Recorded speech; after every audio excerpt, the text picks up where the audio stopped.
Alors bonjour à tous. Donc on se retrouve aujourd'hui pour une session en barrage avec Étienne. Donc je suis très content parce que ça faisait un moment qu'on n'avait pas pu pêcher ensemble. Donc on a décidé de partir là une semaine sur une pêche de barrage. Donc on avait plusieurs destinations en tête, on ne savait pas exactement ce qu'on allait pêcher. Et à vrai dire, on est parti, on a commencé à regarder un premier lac, voir ce qu'on pouvait faire.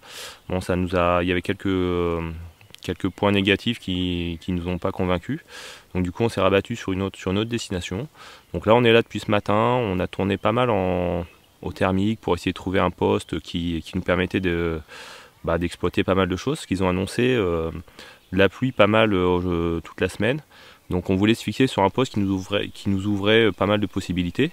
Donc là on est sur une espèce de pointe arrondie qui nous permet de pêcher une petite sortie de baie sur la gauche et puis un peu la pleine eau sur la droite avec quelques buissons. Donc voilà, on va mettre un peu les cannes en place. Donc on a décidé d'emmener comme appât des bouillettes KMG, hein, nous c'est un grand classique. Ça nous va aussi pas mal depuis maintenant quelques années. Donc on va faire je pense un amorçage assez large à la KMG. Et puis on a ramené aussi des tigers et moi j'ai quelques petites Free Frenzy que je vais utiliser en spot. Donc pour moi la mise en place ça va être je pense que je vais mettre 2 cannes un peu en spot avec des mélanges de Tiger et puis de Free Frenzy et puis on va essayer d'exploiter une grande zone d'amorçage avec Étienne à la KMG. Donc on va se dépêcher parce qu'apparemment il va se mettre à pleuvoir dans pas tard. Donc on a privilégié de monter les abris histoire que tout soit au sec et puis maintenant on va aller mettre les cannes avant que ça nous tombe dessus. Voilà, allez c'est parti.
Donc voilà, les cannes sont tendues.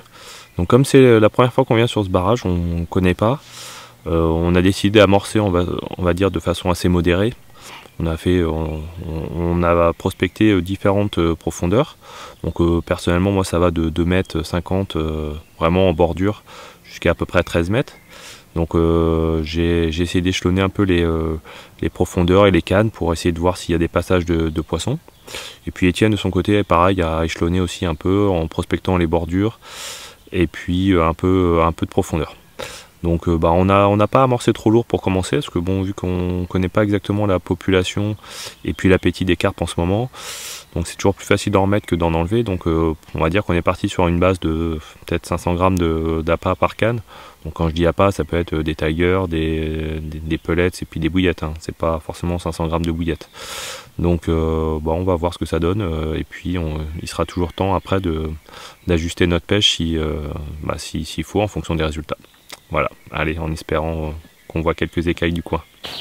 Bon premier poisson de la session, après à peu près 12 heures de pêche, hein. Donc on est content, hein, même si c'est pas un résultat extraordinaire. Déjà on a touché un poisson sur un nouveau lac, c'est toujours un moment sympa. Et puis on commence à mettre en place un peu petit à petit comme ça mentalement les cannes qui peuvent produire ou pas. Donc voilà un poisson sympa pour commencer la session en espérant que c'est le premier d'une longue série.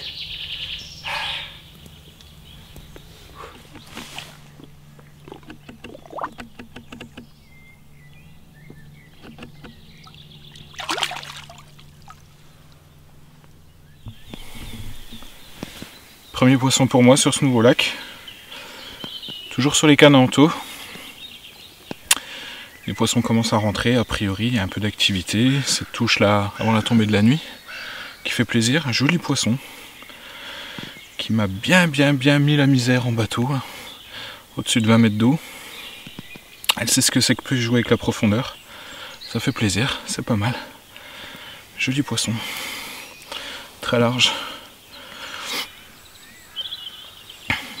Bon bah alors fin de la deuxième nuit. Donc on n'a pas touché d'autres poissons, donc c'est vrai que ça fait un résultat honorable parce que les 2 poissons qu'on a pris étaient corrects, mais ça fait pas non plus une pêche extraordinaire. Donc on a décidé avec Étienne de changer carrément de destination. Donc là on va tout plier avant qu'il pleuve, et puis on va essayer de trouver un autre lac où peut-être que les poissons seront un peu plus actifs. Donc voilà, plutôt que de rester sur place et puis d'attendre que les poissons peut-être se mettent à table, on a décidé de changer et puis d'aller voir s'il y a des poissons plus actifs ailleurs. Ça permet aussi de repartir à zéro, et puis voilà. Donc on va tout plier, puis on va se trouver une nouvelle destination. Allez.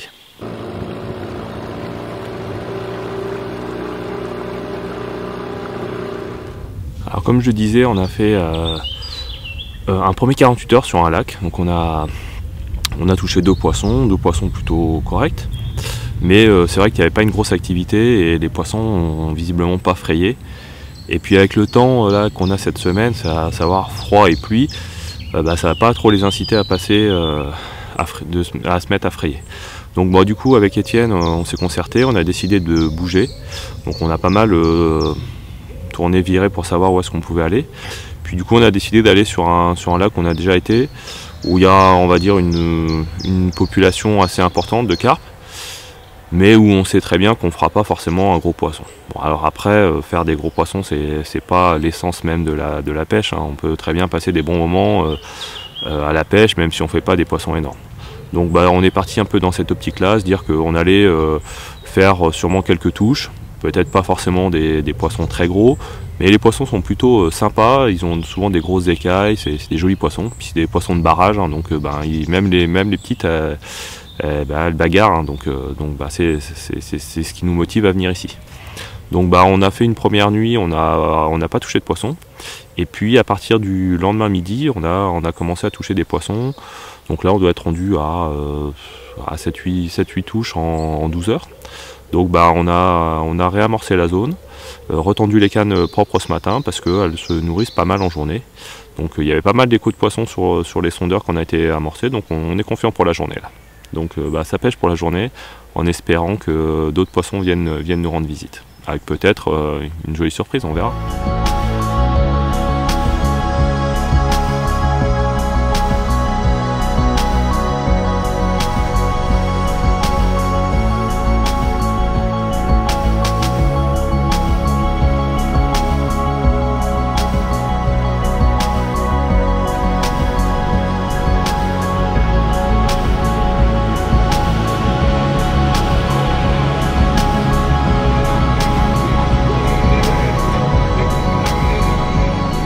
Je vais vous expliquer un peu comment on a abordé la pêche et ce qui a motivé nos choix. Alors comme je le disais au début de la vidéo, on a commencé sur un lac avec une population de carpes, on va dire avec une jolie moyenne. Mais on a fait 2 poissons en 48 heures, donc c'était pas foufou. Donc on s'est posé la question à bouger, parce que c'est vrai que si les poissons sont dans le secteur, en général, on a des touches assez rapidement. Donc si au bout de 48 heures on n'a pas fait de poissons, c'est soit qu'on les pêche pas correctement ou pas au bon endroit, ou que les poissons sont pas actifs. Donc on a décidé de bouger avec Étienne. Donc on s'est posé la question de savoir où on allait aller, et puis surtout quels étaient nos objectifs, à savoir est-ce qu'on voulait faire très peu de touches, ou peut-être espérer faire un gros poisson, ou au contraire faire plus de touches avec plus de petits poissons. Donc on a choisi la deuxième option, on s'est dit les poissons n'ont pas l'air très actifs, donc on va aller plutôt sur un lac où il y a une plus grosse population de carpes, et on va essayer de s'amuser même si les poissons ne sont pas très gros. Parce qu'au final, la pêche de la carpe, c'est pas que empiler des poissons énormes, on peut se faire plaisir aussi à être en pleine nature et faire des poissons de taille modeste, qui deviendront grands peut-être un jour. Donc on a bougé sur un deuxième lac. Donc le premier lac, c'était un lac assez encaissé, donc on a pêché majoritairement en spot, en mettant les cannes dans différentes profondeurs pour essayer de voir s'il y avait une profondeur qui était plus propice à faire des touches. Donc moi, les 2 touches, on les a fait dans 8 mètres d'eau. Et du coup, sur le deuxième lac, la configuration est différente parce que ça descend plus en pente douce. Et après, c'est plat sur des dizaines et des dizaines de mètres. Donc là, on a choisi, Étienne pêche un peu le cassant. Et puis moi, j'ai décidé de pêcher la pleine eau là où c'est tout plat. Donc j'ai fait un amorçage plutôt en largeur pour essayer d'intercepter le maximum de poissons. Donc on a fait des poissons de façon classique, au fond, en variant un peu les montages et puis les distances de pêche et un peu les profondeurs. Et on a eu 3 jours de pluie, donc bon, c'était pas idéal pour les pêches, pour la pêche. Mais bon, on a fait quand même quelques poissons. Et puis là, c'est le dernier jour, parce qu'on va partir demain. Et du coup, aujourd'hui, on a la chance d'avoir un peu de soleil. Et donc on s'est dit, bon, pourquoi pas pêcher au zig, parce qu'en sondant, on voyait qu'il y avait pas mal d'échos de poissons un peu décollés du fond. Donc on a mis une canne au zig pour essayer. Et puis au bout d'1 heure, on a fait une touche dessus. Donc j'ai dit, bah tiens, on va mettre une deuxième canne, et on a pêché l'après-midi avec 2 cannes au zig, avec des badlings d'à peu près 4 mètres. Donc on n'avait vraiment pas prévu de pêcher au zig. Donc on a un peu fait un zig improvisé, un peu à la provençale, parce que on avait quelques pellets. Et puis on a nappé les pellets avec de l'huile d'olive de la marque Puget, petite dédicace à notre pote Franck. Et puis on n'avait pas forcément grand chose pour pêcher au zig parce qu'on n'avait pas emmené ce qu'il fallait. Donc moi j'ai fait un badling avec une pop-up, et puis j'avais un peu de nylon, j'ai fait un badling en nylon. Donc voilà, on a fait un peu une pêche au zig improvisée, mais écoutez, ça s'est bien passé parce que là dans l'après-midi on a fait 6 touches au zig et une au fond. Donc malgré tout, si on n'avait pas un peu changé notre pêche, on n'aurait pas fait autant de poissons, je pense. Donc voilà, il faut essayer de s'adapter aux poissons et puis aux conditions du moment. Ça s'accélère, touche au fond sur les cannes d'Étienne. Quand on fait un départ sur 2, c'est à moi de ferrer, et touche sur les miennes au zig. Donc là, doublé en prévision. Donc c'est comme je le disais tout à l'heure, c'est pas des gros poissons, mais bon, franchement on s'amuse bien, quoi. Ça arrête pas de dérouler.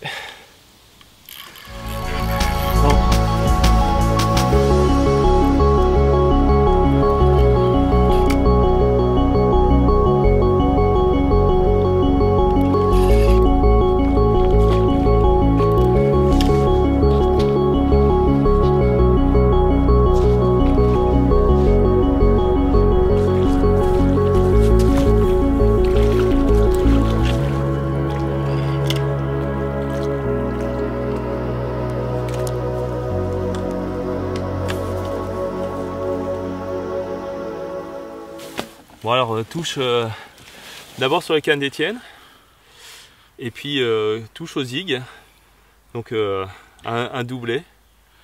Donc c'est pas, comme je disais, c'est pas forcément des gros poissons, mais franchement ça voilà. En fait déjà 7 cet après-midi, ça occupe. C'est clair, ça fait plaisir.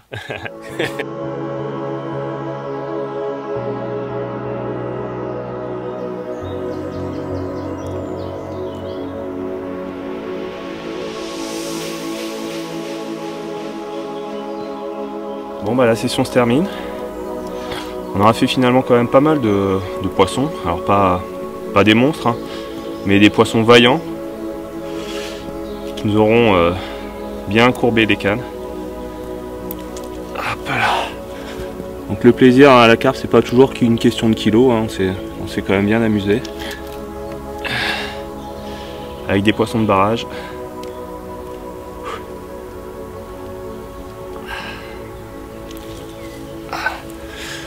Voilà, on n'a plus qu'à plier maintenant et on va rentrer à la maison.